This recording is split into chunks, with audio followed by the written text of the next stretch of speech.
What should I have? I don't know. 고혹적인 페넬로페 크루즈는 현재의 이미지와 달리 매우 선정적인 영화로 데뷔했습니다. 데뷔하자마자 세리 로즈와 하몽하몽에서 가슴을 노출하면서 단번에 섹시스타로 떠오르게 되죠. 하지만 페넬로페 크루즈는 단순히 외면이 아름다운 배우로 소비되고 싶지 않았고 얼굴이 아닌 연기력으로 인정받기 위해 노력했습니다. 그러나 그녀의 연기 인생은 탐 크루즈의 불륜녀로 낙인 찍히며 다시 한번 수렁에 빠지게 되죠. I am not going in there. 바닐라 스카이, 내 남자의 아내도 좋아에서 완벽한 연기를 선보인 페넬로페 크루즈는 할리우드에서 활약했지만 의외로 20대가 되기 전까지 미국 땅을 한 번도 밟아본 적 없는 토종 스페인 출신의 배우입니다. 스페인에서 태어나고 10대까지 스페인에서 자라 영어를 한마디도 할 수 없었죠. 할리우드에 처음 왔을 때만 해도 그녀가 할 수 있는 영어는 딱 3가지 How are you? 와 Thank you, Nice to meet you 였다고 합니다. I had no clue what they were talking about, and that made me furious because I don't like missing, information and more when I am working. 페넬로페 크루즈는 뮤직비디오에 출연하며 연예계에 처음 발을 들였습니다. 당시 페넬로페는 15살밖에 되지 않았지만 나이에 맞지 않는 성숙한 연기를 선보이죠. 사실 페넬로페는 원래 배우가 될 생각이 전혀 없었습니다. 그녀의 아버지는 차 정비공이었고 어머니는 작은 미용실을 운영했으며 주변의 연예인은 아무도 없었죠. 페넬로페 크루즈도 원래는 발레리나를 목표로 약 9년간 스페인 국립예술학교에서 정통 발레를 배웠다고 합니다. 하지만 어느 날 페넬로페 크루즈는 욕망의 낮과 밤이라는 영화를 보게 되었고 이때부터 배우의 꿈을 꾸게 됩니다. 그렇게 혼자 오디션장을 찾았지만 인맥이 없던 페넬로페는 나이가 너무 어리다는 이유로 번번이 오디션장에서 거절당했다고 하죠. 이에 페넬로페는 작품에 출연할 수만 있다면 약간의 노출도 감수하기로 결정합니다. 얼마 후 그녀는 셰리 로즈라는 성인 TV 드라마의 조연으로 출연하게 되죠. 셰리 로즈는 유럽 문학소설을 드라마로 옮긴 것으로 탄탄한 줄거리를 가지고 있지만 노출이 많은 것이 특징이었습니다. 셰리 로즈 20편에 출연한 페넬로페는 이 드라마에서 가슴을 노출하게 되죠. 이후 그녀는 또다시 하몽하몽이라는 영화에 출연하며 본격적으로 섹시 아이콘으로 등극합니다. 한국에는 잘 알려지지 않은 이 영화는 속옷 회사의 CEO 호세와 불륜을 저지르는 10대 소녀 실비아의 이야기를 담고 있는데요.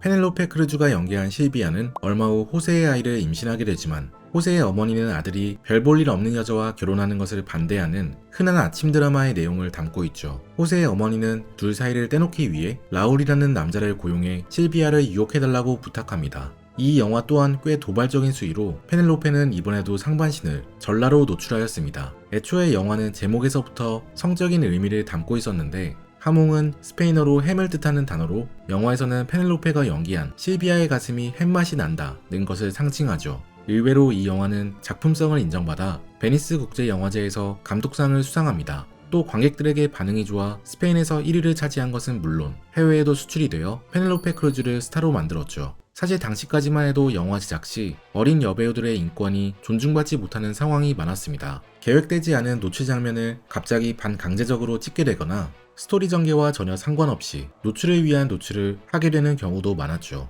하지만 하몽하몽 영화의 제작진은 페넬로페 크루즈를 진심으로 존중해 주었다고 합니다. 그녀가 18살밖에 되지 않았기 때문에 오히려 더 조심하며 촬영장에서 최대한 페넬로페를 배려해 주었다고 하죠. 또 페넬로페 크루즈는 하몽하몽으로 미래 자신의 남편이 될 하비에르 바르뎀도 만나게 됩니다. 스페인 배우인 하비에르 바르뎀은 영화 노인을 위한 나라는 없다의 사이코 살인마로 잘 알려진 연기파 배우이지만 초기에는 섹시스타 이미지가 강했습니다. 하몽하몽의 처음 주연으로 출연하며 실비아를 유혹하는 라울을 연기해 남성성을 강조한 것이죠. 이 영화를 찍을 때 둘은 서로에게 강하게 끌리긴 했지만 당시 하비에르에게는 여자친구가 있었기에 둘은 연인으로 발전하지는 않았습니다. 이후 15년이라는 시간이 흐른 뒤 둘은 운명적으로 재회하게 되죠.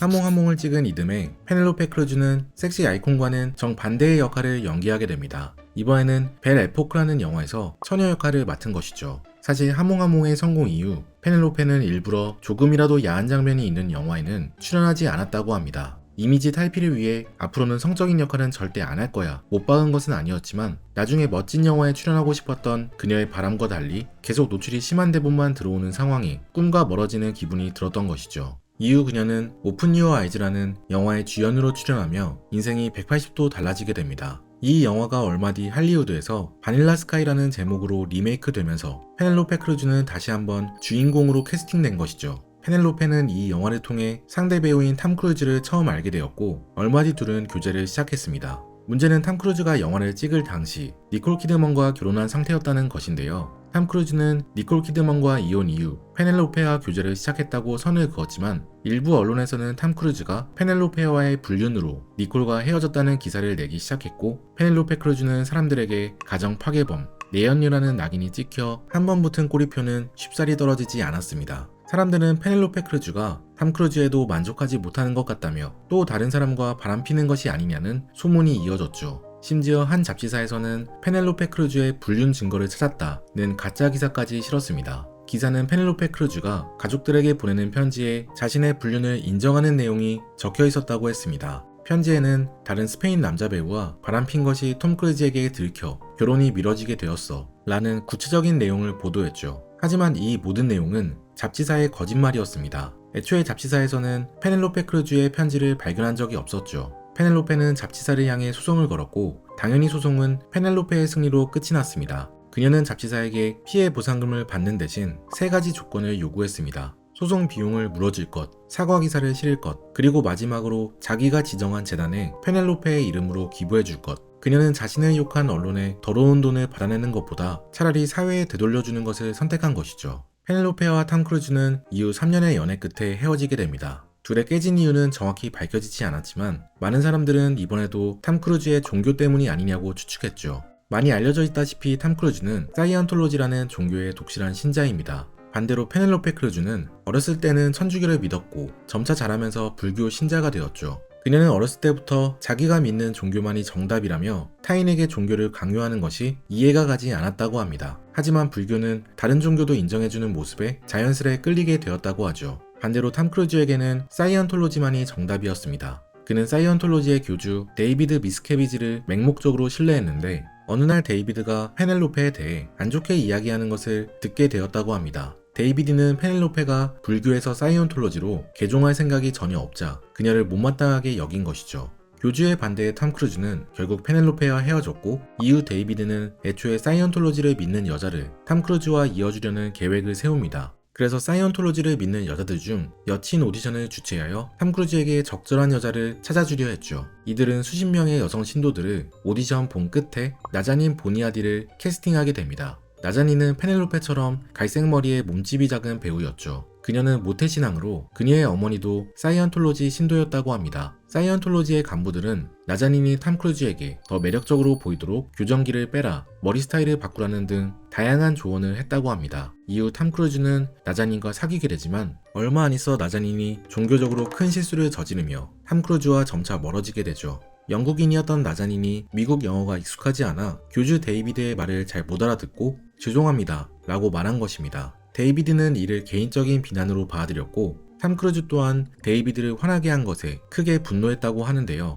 이후 나자닌은 탐 크루즈의 집에 지내면서도 그를 거의 보지 못했고 대부분의 시간을 참회하는 데 썼다고 합니다. 얼마 뒤 탐 크루즈는 케이티 홈즈와 사랑에 빠지며 자연스럽게 나자닌은 쫓겨나게 되었다고 하죠. 한편 페넬로페는 탐 크루즈와 이별한 후 할리우드에 남아 다양한 영화에 출연했지만 대부분 흥행에 실패하고 맙니다. 그러다 운명의 작품을 만나게 되는데 바로 우디 앨런 감독의 내 남자의 아내도 좋아에 출연하게 된 것이죠. 이 영화에서 페넬로페 크루즈는 하비에르 바르뎀과 재회하게 됩니다. 하비에르는 주인공 후안을, 페넬로페는 전처 마리아를 연기하며 둘은 15년 만에 다시 호흡을 맞추게 되죠. 다시 만나게 된 페넬로페와 하비에르는 영화 하몽하몽에서 처음 만났을 때와 많은 것이 달라져 있었습니다. 꿈 많던 22살, 17살의 신인 배우였던 그들은 둘 다 37살, 32살의 세계적인 스타가 되어 있었죠. 하지만 하비에르는 처음 만났을 때 페넬로페에게 느꼈던 케미스트리를 이번에도 똑같이 느꼈다고 합니다. 다행히 이번에는 둘 다 솔로였고 둘은 자연스레 교제를 시작하였죠. 하비에르는 둘 다 성공하기 전 무명 시절에 만났기 때문에 서로의 진짜 모습을 알 수 있었고 더 깊은 사랑을 나눌 수 있게 되었다고 합니다.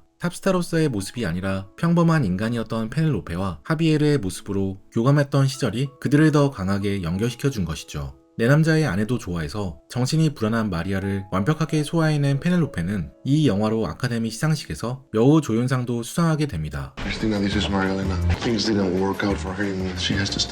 이후 하비에르와 페넬로페는 약 2년간의 교제 끝에 결혼식을 올렸습니다. 이후 아들 1명, 딸 1명을 낳아 행복한 나날을 보내고 있죠. 일중독이었던 페넬로페 크루즈는 결혼을 하고 아이를 낳으며 일을 극단적으로 줄였습니다. 1년에 영화 한 편 정도만 찍겠다며 자신에게 우선순위는 가족이라고 밝혔죠. 남편인 하비에르 바르뎀도 영화 촬영을 할 때 2주 이상 집을 비우지 않기 위해 신경을 쓴다고 합니다. 현재 50세인 페넬로페 크루즈는 최근 브래드 피트와 함께 샤넬 광고를 찍기도 했습니다. What about the steak? Yeah, that sounds good. Chateaubriand? 마치 한편의 흑백 영화 같은 이 광고에서 페넬로페 크루즈는 아직까지도 고혹적인 모습이죠. 페넬로페는 하비에르와 함께 스페인에 거주하지만 영화 촬영을 위해 미국을 오가며 지내고 있다고 합니다. 페넬로페 크루즈는 할리우드 배우들 중 뒤늦게 영어를 배운 몇 안 되는 배우들 중 한 명인데 이제는 미국 생활에도 완벽히 적응한 것으로 보이죠. 꿈을 향해 치열하게 살아온 결과 결국 행복한 가정을 꾸리게 된 페넬로페 크루즈의 행보를 응원하겠습니다. 지금까지 책트폭행이었습니다. I know that I'm well away from being a perfect